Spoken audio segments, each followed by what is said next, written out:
François Bon, atelier d'écriture, un cycle qui s'intitule Recherche sur la nouvelle. Et c'est qu'on a procédé par boucle dans les grands archétypes du récit bref, qu'on intitule Nouvelle. Le premier, c'était sur l'idée du livre.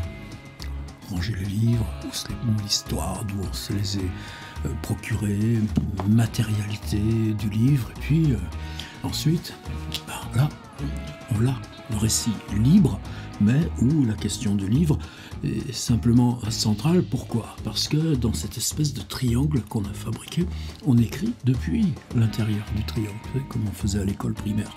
Tracer les bisectrices, et puis le point où elles se croisent, les bisectrices. On est parti sur une deuxième boucle. La deuxième boucle, on a pris un autre archétype, la question du personnage. Alors évidemment, dans le grand puzzle, la grande fresque qui commence à constituer ces ateliers, on a un cycle dédié à la question du personnage. Quand on a travaillé des cycles comme outil du roman ou faire un livre, la question du personnage, évidemment, est centrale. Mais là, c'est comme si on utilisait la question du personnage en vue de refabriquer ce triangle où on va s'installer au croisement des bisectrices pour écrire un récit qui, lui, ce sera la semaine prochaine. On a fait deux premiers exercices. Le premier, simplement sur l'idée d'une rencontre. Donc un temps bref, un croisement, et rien d'autre que ce qui se passe là, dans le temps de face à face, à partir de ce texte très étrange de Paul Morand sur Marcel Proust. Le deuxième, je vous ai proposé de travailler sur la question du lacunaire, c'est-à-dire simplement se saisir d'une bribe de personnage simplement par l'intuition ou le souvenir, ou en tout cas ce tout petit noyau qui nous relie à un ensemble de complexités humaines. Et puis, pour avoir l'illusion de la complétude à partir de ce tout petit œuf là de définition, d'utiliser une matrice qu'on reconnaisse, la page Wikipédia, avec les notes sur le personnage, avec une description de l'œuvre ou un paragraphe lié à son enfance. Ça, c'était la dernière fois. Je voulais aujourd'hui qu'on tente quelque chose d'autre. Donc on aura le troisième point du triangle, et la semaine prochaine, on s'installe au milieu. Pour moi, livre qui revient depuis un bon moment, là, toujours avec un petit peu d'obstination là, dans le paysage, c'est The Making of Americans de Gertrude Stein. Livre, une version abrégée qui a été publiée en France vers 1934, je crois, par un de ses amis, le baron, je ne sais plus quoi, ou en tout cas, bon, je me souviens plus le nom. Mais bon, de toute façon, c'était juste une sorte de petit digest au milieu. Gertrude Stein a près de 30 ans quand elle arrive en France, je crois que c'est vers 1904, par là, sa rencontre avec Picasso. Elle se lance, elle va passer 10 ans dans l'élaboration de son Making of Americans. Pas en 10 ans en continu, je crois que c'est 2 grandes phases d'écriture, mais elle arrive à ce livre-là qui fait plus de 1000 pages, qui est un monument pour moi, autant que la liste de Joyce ou ce que Proust fait pour nous. Il se trouve que dans le monde anglo-saxon, c'est pas beaucoup bien mieux considéré. Vous voyez que cet exemplaire-là m'a été offert par quelqu'un qui l'avait récupéré dans tout simplement le désherbage là, de la BU de Liverpool ou d'Edinburgh, je ne sais plus. On va regarder. Edinburgh University Library, et encore le code barre, etc. Ça veut dire qu'à Edinburgh, on ne se préoccupe plus de ce monument. C'est pas grave. Alors ce monument, moi jusqu'ici, j'ai plutôt insisté sur son protocole. C'est-à-dire son protocole, revenons à l'idée, je décris une famille. C'est le mot qui va être pour nous le plus important aujourd'hui. Si je décris cette famille, prenez papa, maman, les 2 enfants, un garçon, une fille, on reste dans le standard, dans le moyen, ben, on peut prendre les 4 personnes que chacun d'entre eux connaît le mieux, et puis ainsi de suite. Et puis si on développe comme ça, on peut retrouver la totalité des Américains vivant à un moment donné aux États-Unis ou sur Terre. Peu importe, The Making of Americans, c'est un principe d'expansion infinie. C'est un livre qui se présente comme contenant la totalité des Américains. Oui, évidemment, livre infini dans la tradition anglaise, anglophone. C'est quelque chose, la vie de Johnson par Boswell, ou ce livre-là formidable au XVIIe siècle sur la pêche à la ligne. Dans le monde anglophone, l'idée du livre infini est bien plus présente que, en tout cas dans notre tradition à nous. Est-ce qu'un livre comme ça est réalisable? Bien sûr que non. Simplement, il y a ce paradoxe qu'à chaque point qu'au hasard on l'ouvre, c'est la même chose pour la vie de Johnson par Boswell ou la vie de Boswell par Johnson. Il faudrait que j'aille voir l'étagère derrière moi. On reconnaît le principe d'expansion. C'est-à-dire que si le principe d'expansion est toujours en activité à n'importe quel point qu'on ouvre le livre, on a, nous, dans notre rapport de lecteur au livre, effectivement l'idée de la possibilité de l'œuvre infinie en tant qu'elle est potentiellement exhaustive. Je coupe les cheveux en 4? Pas tant que ça. C'est ce qui est fascinant dans ce livre. Alors, ce que je n'avais pas forcément mesuré, c'est que on peut se dire, ah là, ça parle de telle famille, les Hersland, ah, puis là, ça parle de telle famille, un tel, et donc il va y avoir, avec les Henrys, les Dennings, et puis c'était quoi, les Wyman, que j'ai pris comme 3 exemples, et on va les multiplier à chaque endroit. En fait, Gertrude Stein, c'est plus une espèce de plongée. Et plus elle s'enfonce dans les êtres, plus ils prennent de place. Et finalement, est-ce qu'il y a tant de personnages que ça dans Making of Americans? Je ne sais même pas si quelqu'un s'est efforcé de les dénombrer. Mais c'est peut-être pas ça qui a été mon point de départ. Alors, vous savez qu'il y a des... justement, pour que ce processus se recompose, elle utilise des lanceurs. Une fois, on avait déjà travaillé sur un de ces lanceurs. Comme je disais, as I was saying, il suffit qu'elle dise comme je le disais. Alors, c'est pas le seul lanceur, c'est un des principaux, mais justement, comme il travaille, comme je le disais, c'est-à-dire, vous vous souvenez que j'avais dit ça? Donc, ça donne cette impression d'avancer, de reprise, on est là au même endroit, oui, mais maintenant je vais vous raconter ça, c'est-à-dire, il y a un principe moteur, et ce As I was saying est un des repérages principaux là, de cette façon là, d'avancer. Et ce qui m'a frappé un petit peu, là, justement, en cherchant là, 3 petits extraits significatifs. Vous voyez, c'est un recto verso A4, c'est-à-dire, en gros, c'est 2 pages comme ça, faites de 3 petits morceaux pris dans un bouquin de 1000 pages. Oui, mais on va essayer, nous, en se concentrant sur ce tout petit champ opératoire, de trouver comment passer à travers et se l'accaparer pour nous écrire avec quelque chose qui ne nous vient pas à l'idée forcément, et c'est pas plus que ça, l'atelier d'écriture, pour cette 3e pointe de triangle. C'est la prégnance d'un mot, slowly, doucement, allons lentement, progressivement, doucement. Elle utilise slowly 275 fois. Or, c'est pas difficile à compter. J'ai le fichier Word intégral de Making of Americans. On fait chercher, remplacer, cherche slowly et remplace par slowly. 275 occurrences. Et ça, c'est le principe de Gertrude Stein. C'est-à-dire que pour que ce processus ne devienne pas quelque chose là, qui soit une espèce de jaillissement, mais qui serait forcément à ce moment-là un jaillissement vide, c'est-à-dire où on perdrait même le conceptuel, parce que cette idée-là de 4, 4, 4, 4, 4, 4, 4, alors c'est fascinant, et on peut l'utiliser. Je pense à James Chatton, par exemple, dans Elle regarde passer les gens. On a là quelque chose de profondément steinien.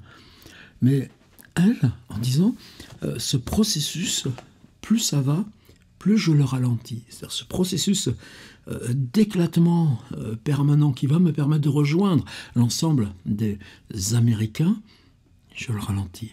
Slowly, slowly. Et à ce moment-là, plus je ralentis, plus le personnage se complexifie, plus l'arborescence liée à chaque personnage vient comme ça, comme une espèce de monde souterrain qui prolifère lentement.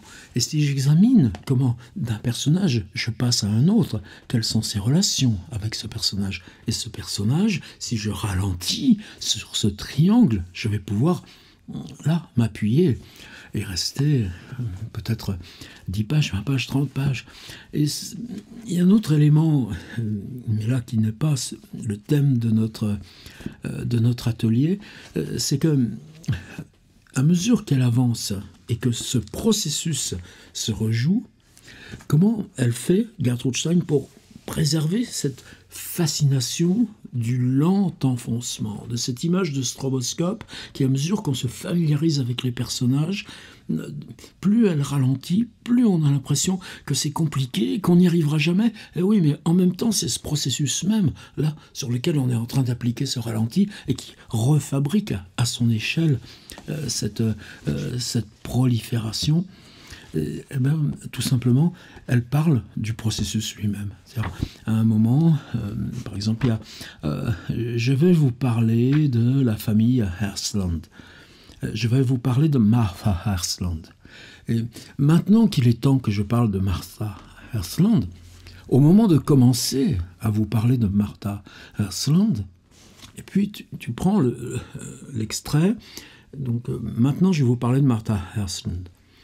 Et puis, quelques pages plus loin, et ceci, je le dis au moment où je dois commencer à vous parler de Martha Hersland. Et puis, un peu plus loin, je n'ai pas encore pu vous parler de Martha Hersland, mais maintenant, on est prêt à le faire. Et puis, tout d'un coup, tu arrives là, à cet endroit où elle dit « Et maintenant, parlons de Martha Hersland ». Eh bien, dans cet extrait, Alfred Hersland, Julia Denning, si je le transpose là, en format standard de livre, j'ai un livre de 248 pages, du moins un fichier Word au format livre de 248 pages. C'est-à-dire que parler du processus lui-même à intervalles réguliers va être sa manière de là faire livre avec le processus autant qu'elle fait livre avec les personnages. Ça, c'est pas ce qui nous concerne. Mais c'est ce concept de famille. Alors, vous savez que Gertrude Stein, par exemple, on a fait d'autres exercices déjà. Il y a un endroit où un texte qui s'appelle Deux femmes. C'est-à-dire, on veut jouer un portrait par rapport à l'autre, eh bien, on les oppose et on les garde tous les deux. Il y a un autre texte comme ça qui s'appelle Sisters, une sœur par rapport, c'est sur celui-ci qu'on avait fait un exercice dans un de nos cycles précédents, comment les deux sœurs, on peut les concevoir les deux ensemble, comment l'une voit l'autre, comment l'autre voit l'une, les différences, comment l'une existe quand elle est séparée de l'autre et réciproquement, et donc on peut démultiplier, là encore, vous voyez, c'est ce même processus qu'elle invente dans Americans, qu'elle va réutiliser comme outil pour travailler quoi ? Qu'on n'aborde pas un personnage en tant que tel, seul, mais que si le personnage est travaillé dans une dualité, les deux sœurs, on a déjà 4 figures, et puis 16 figures, et puis que la recomposition de ces figures, en tant que telle, nous permet la nouvelle. On n'utilise pas tellement le mot, pour Gertrude Stein. Mais Sisters, je crois que c'est un texte qui doit faire entre 20 et 30 pages. Donc on est effectivement... Mais le problème de Gertrude Stein, c'est que l'œuvre est tellement... Complete Works est tellement une figure organique de composition, comme l'intérieur de Americans, qu'on a du mal à isoler un texte comme She's Dancing ou Sisters en tant que, non pas là, des sortes d'arborescences liées de la même énorme prolifération, mais ce qui serait des nouvelles à la Henry James. C'est intéressant de se poser cette question. On ne va pas appuyer là-dessus. Mais dans Americans, il y a un autre concept. Et moi, ce concept, à chaque fois, j'y suis attaché. Parce que quand je repense, par exemple, à l'histoire familiale, ou quand je repense à personnages que j'ai pu croiser à différentes étapes de vie, est-ce qu'on conçoit les personnages justement seuls, ou est-ce que la structure d'appartenance de chacun de ces personnages n'est pas le biais, justement, par lequel on est relié à lui ou eux? Eh bien, c'est ce mot tellement étrange, famille, famille, je vous hais. Ben non, là c'est plus compliqué. C'est-à-dire que la famille, en tant que sujet social, évidemment, dans l'univers romanesque, c'est infini. Et le déplacement qu'utilise Gertrude Stein, c'est-à-dire que, évidemment, c'est tel personnage, tel personnage, tel personnage, mais si chaque personnage, on le maintient dans sa structure familiale, c'est la grille familiale qui entre en relation avec une autre grille familiale, et ainsi de suite. Et le personnage, en tant qu'il échappe, à quoi il échappe? Il échappe d'abord à sa famille. Et est-ce qu'on peut... mais un personnage qui échappe à sa famille, est-ce qu'il ne maintient pas cette négation ou cet écart dans le fait même de s'en distendre, de s'en éloigner ou de couper? C'est pas une problématique qui m'intéresse ici de régler. Il n'y a pas évidemment de. C'est tellement infini cette relation du social et des formes du social, là où elles incluent où elles sont justement la production là de la figure du privé. Mais ce qui m'intéresse, c'est comment, dans le mouvement là, qui est celui de cet éclatement dont j'ai parlé là en continu de Americans, si on arrive à fabriquer ce mouvement d'éclatement, c'est qu'avant de parler du personnage, on parle des familles. Et c'est ça que j'ai essayé dont j'ai essayé de prendre 3 exemples dans le petit texte, évidemment, que je vous incite à regarder attentivement avant d'écrire. Il y a les Henrys, les Denings, et la vie de la famille Herzland était différente de celle de la famille Denning. Voilà, tout est là. On parle d'une famille, d'une autre famille. Dans les noms de famille que moi je pourrais convoquer dans mon histoire personnelle, je pourrais prendre mon petit calepin et facilement en faire l'inventaire. Pour chaque génération, pour chaque branche là de l'éclatement familial. Si je prends telle année, telle ville et comment c'étaient les parents d'élèves, je vais avoir comme ça aussi là des blocs de famille. Et si je passe par ces blocs de famille, j'ai un autre rapport et à l'histoire des personnages et à le portrait social qui s'en dégage. Alors à vous de définir les enjeux. J'insiste bien. Là, on construit notre triangle. On l'a construit avec une rencontre, on l'a construit avec comment utiliser le lacunaire, si la grille reconnaissable. C'est pour ça que, pour moi, Wikipédia était obligatoire. Si on prend comme quelque chose, on reconnaît la façon dont se présente une page Wikipédia, eh bien, un tout petit bout là d'intuition de ce personnage fait qu'il surgit en entier à travers ce dispositif optique. Là, on va se déplacer dans le mot famille. une famille, ça suffira. Mais l'important, c'est que dans ce descriptif famille, l'instance collective passe avant les personnages pris individuellement. Alors, décrire une famille, bon, il y a ces modèles-là, les machins. C'est l'article au pluriel, la vie de la famille. Denning était assez différente. Les Denning, comme je disais, Monsieur Denning, alors toujours ce as I was saying, comme je le disais au début, est arrivé. Alors attention, c'est pas une traduction, c'est juste une transposition là, avec le traducteur automatique. La famille Wyman, la mère, aucun de leurs enfants, la deuxième, leurs enfants, les personnes âgées, la seconde, des vieux, etc., etc. Ça reprend, elle travaille toujours sur la répétition. La mère et le père étaient, etc. Et si je prends les Henrys, une autre famille, celle des Henrys, qui n'était pas vraiment importante pour eux. Ils les ont connus tout à fait par hasard, après s'être assis à côté d'eux un après-midi. Ils y allaient assez souvent le soir, un ou deux, les trois, etc. Oui, c'est le bloc famille. Est-ce qu'on l'a déjà essayé? Non. Est-ce que c'est partout, là, dans la littérature? Si je prends Annie Ernaux, par exemple. Et sa famille, à elle, on l'explore de l'intérieur et on retrouve à tâtons, dans l'intérieur, la question de la famille. Dans Marcel Proust, oui, on peut considérer que les Guermantes, les Verdurin... puis là, ça pourrait se décliner, les Legrandin, etc., de façon sous-jacente, mais de toute façon, c'est la même période exactement. Chez Marcel Proust, l'instance famille existe comme des espèces de bulles, comme des espèces de sphères, et à chaque fois, la recherche du temps perdu s'organise en se focalisant sur une de ces sphères où la définition familiale devient peut-être principale.